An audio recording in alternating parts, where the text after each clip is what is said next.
j'aimerais aujourd'hui vous parler du deuxième épisode de notre série que nous avons commencé la fois dernière. Comme je vous avais dit, j'avais finalement décidé de sortir, de parler un peu de l'expérience de mon parcours pour finalement essayer d'aider plus d'entre les jeunes qui finalement se posent toutes les questions de la vie et qui se demandent comment faire pour arriver à résoudre, à sortir un peu de l'impasse qu'il y a, surtout dans notre pays qui est la RDC.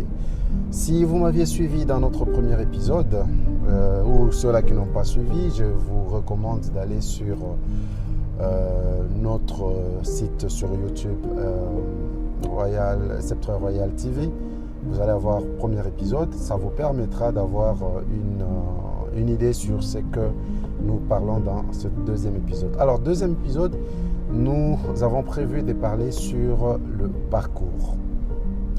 Pour une petite synthèse, dans le premier épisode, nous avons essayé de démontrer comment nous sommes arrivés à décrocher un emploi après avoir eu le diplôme de licence devant une situation où nous n'étions pas inscrits sur les listes, mais Dieu nous a inscrits d'une certaine façon et par la persévérance, nous avons réussi à nous placer là où nous n'étions pas classés.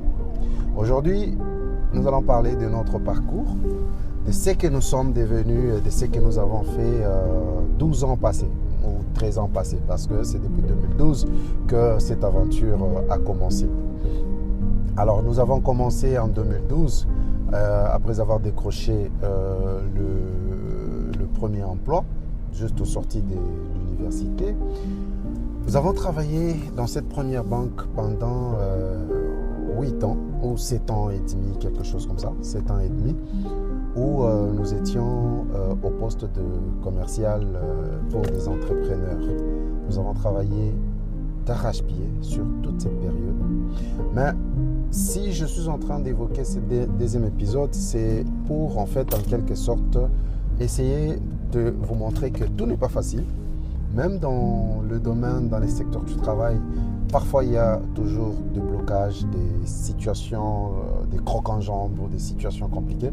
Mais la foi peut vous permettre de surmonter toutes ces choses. Et parfois, à la fin, vous comprendrez qu'il y a des blocages qui sont faits pas pour vous nuire, pas pour vous faire tomber, mais pour vous permettre de prendre des escaliers et d'aller de plus en plus très haut. Alors, nous avons travaillé pendant 7 ans et demi dans la première boîte où nous avions commencé, où nous avons été recrutés après toute cette sélection de plus de 3000 personnes et qu'il fallait garder à la fin que 10 personnes.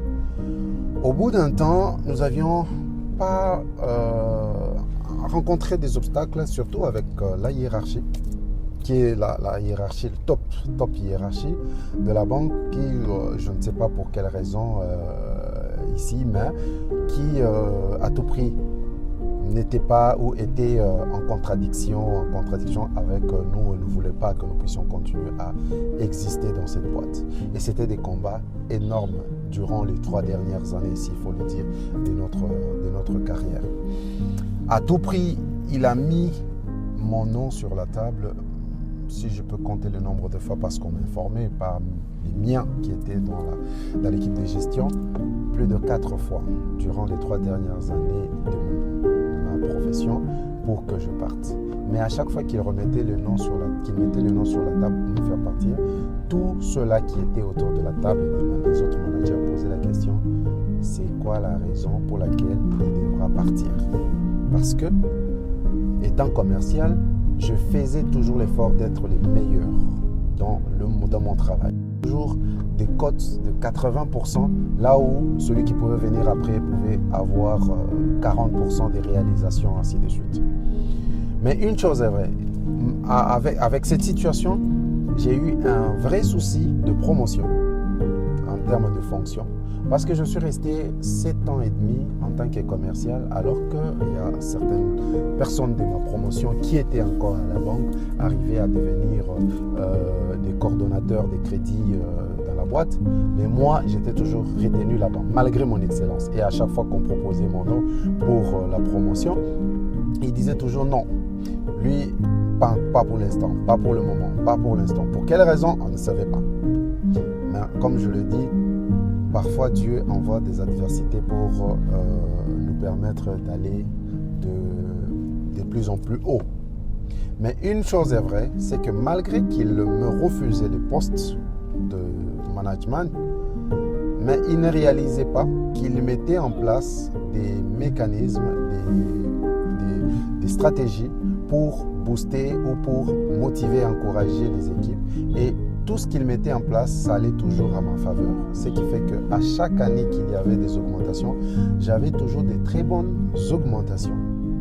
Et au point que finalement, j'avais atteint un niveau de salaire supérieur à quasiment tous les coordonnateurs de la boîte en ce moment-là. Donc, les coordonnateurs les mieux payés, ils avaient le niveau de salaire que moi j'avais. Alors que moi, j'étais toujours encore commercial et qu'eux, ils avaient déjà un niveau de plus. Donc, cette situation a persisté, a perduré.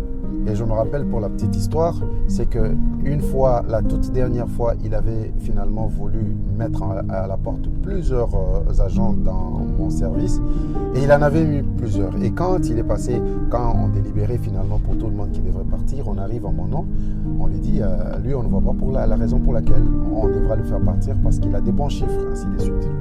Quand il a fini, on a mis les autres à la porte, il devrait redonner la motivation aux troupes.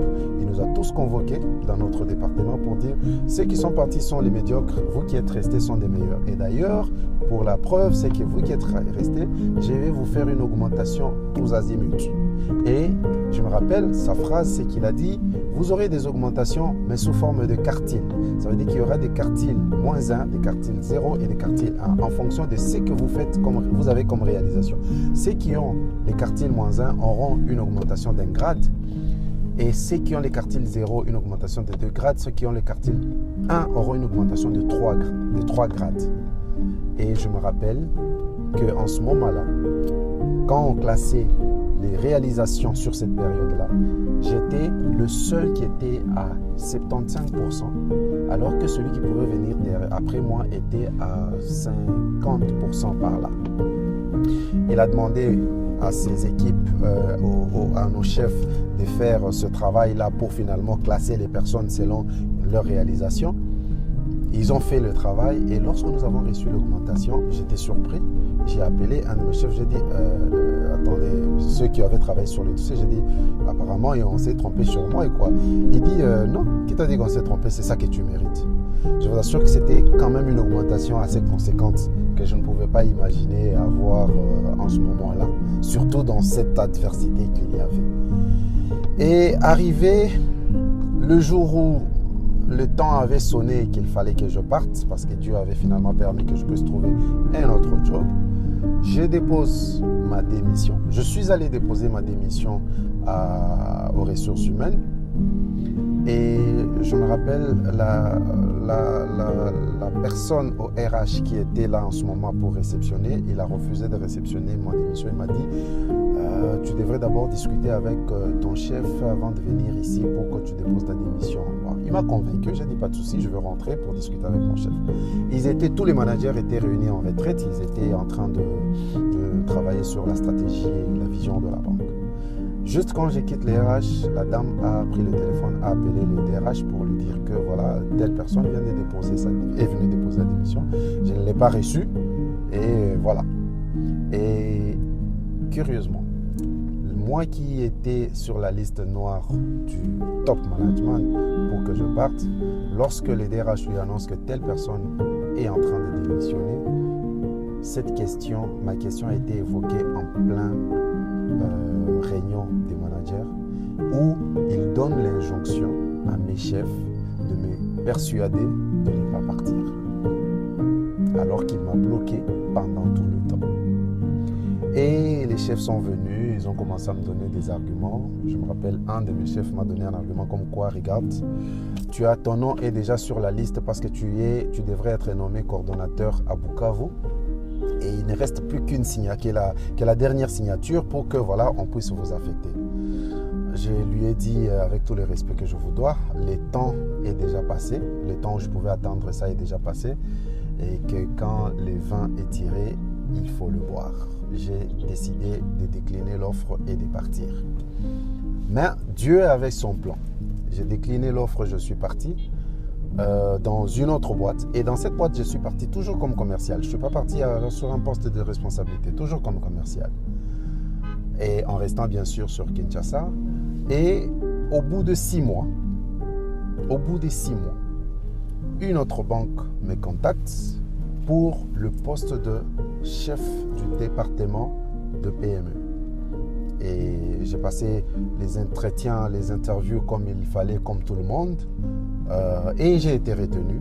Et j'ai commencé cette nouvelle fonction en tant que responsable du département des PME. Mais à quel moment j'ai reçu cette offre? À quel moment j'ai commencé ce poste?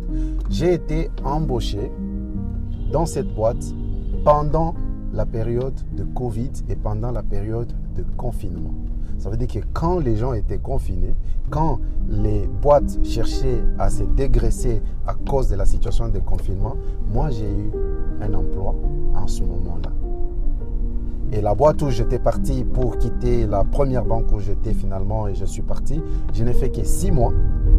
Et lorsqu'ils devraient me valider la période probatoire, moi j'étais le premier à déposer ma démission parce que je devrais partir sur une nouvelle boîte. Parce que cette nouvelle boîte, évidemment, où je devrais être chef de département, quand ils ont appris que ma période probatoire devrait être validée incessamment, alors ils ont décidé directement d'envoyer la lettre de confirmation plus vite pour que je ne puisse pas dépasser la période probatoire parce qu'après, je devrais prester un préavis un peu plus long. Voilà un peu comment je me suis retrouvé dans cette nouvelle boîte. Ça fera maintenant 5 ans où je pilote ces départements avec de nouvelles expériences et des nouveaux challenges qui réussissent et qui avancent. Alors, lorsque j'ai dit à mes responsables que le vin était déjà tiré et qu'il fallait le boire, j'ai décliné l'offre de coordonnateur de crédit PME à Bukavu. Évidemment, ils ont remonté l'information au top management qui leur dit comment vous pouvez faire. Vous pouvez ne pas réussir à convaincre Léon de rester et de continuer à travailler ici. Alors qu'on avait des ambitions pour lui et tout ça. Alors en réalité, le monsieur, il avait bien bloqué le chemin de tout le parcours. Et pour la petite histoire, pour revenir, pour comprendre un peu le contexte. En réalité, lorsque j'ai fini la formation pour que je puisse intégrer la boîte, j'ai été détecté par le premier management que j'avais trouvé en ce moment-là, c'était des Blancs, dès mes 6 premiers mois. Et j'ai passé un moment d'entretien avec le management de cette époque-là qui était un Blanc. Sur mon parcours, là je crois que j'étais à 1 année déjà, sur mon parcours à la banque et tout ce que je fais et tout ça, je l'ai tellement épaté. La seule chose qui m'avait bloqué, parce qu'en ce moment-là, il était en train de recruter des jeunes managers. La seule chose qui m'avait bloqué en ce moment-là, c'est que je n'avais pas la maîtrise de l'anglais. Parce qu'il avait besoin des gens qu'il devrait recruter, des jeunes managers qu'il devrait envoyer en formation à Francfort pour finalement venir récupérer des postes de management à un certain niveau. Je n'avais pas de niveau d'anglais. Quand il a essayé mon niveau d'anglais, il a trouvé que c'était bas. Alors, il a regretté un peu. Quand il est rentré, il a appelé les DRH de cette époque pour lui dire, écoute, j'aimerais bien que tu puisses intégrer telle personne dans la formation accélérée d'anglais parce qu'à la direction générale, il y avait une formation accélérée qu'on avait mis en place pour finalement former les managers qui étaient déjà en poste afin qu'ils puissent être adaptés aux formations être adaptés à qu'ils aient la maîtrise de l'anglais pour aller suivre finalement les formations à l'étranger. Donc j'ai intégré cette équipe des formations accélérées et au bout de 3 mois, j'avais quand même un certain niveau. Ils ont décidé de m'envoyer à Cali finalement pour aller continuer les cursus. Mais comme on l'a dit, l'homme propose, Dieu dispose. Ils ont été finalement mutés dans un autre pays, ils ont quitté la RDC. Mais même quand ils ont quitté la RDC, ils ont laissé quand même un rapport intéressant pour dire que voici les étoiles montantes sur lesquelles il faut miser par rapport à un management de qualité dans cette boîte. Donc, depuis le début, le management premier était favorable pour cela, mais celui qui est venu après, pour des raisons que je t'ai ici, n'a pas voulu que nous puissions accéder à ce poste. Mais comme je peux le dire, l'étoile, ça reste l'étoile. Personne ne peut alors en aucun cas l'étouffer. Là, en tant qu'humain, on peut chercher à étouffer l'étoile, mais malheureusement, on ne peut pas réussir à étouffer ce que Dieu a construit ou ce que Dieu a fait. Parce que j'ai passé un parcours de plus ou moins 3 ans de combat avec la personne. Et elle était la décision finale de la boîte, mais elle n'avait jamais réussi à me mettre à la porte jusqu'à ce que j'ai décidé de partir par moi-même. Jusqu'à ce que Dieu a voulu m'ouvrir une autre porte pour que je parte. Donc, il y a parfois des situations qui peuvent arriver, des adversités qui peuvent arriver, mais il y a des moments à se poser. Quelle est la place de Dieu dans nos vies? Et ça peut vous permettre de vous débarrasser, d'aller au-delà des obstacles qui se tiennent au-devant de nous. Parce que les combats, il y en a toujours dans la vie.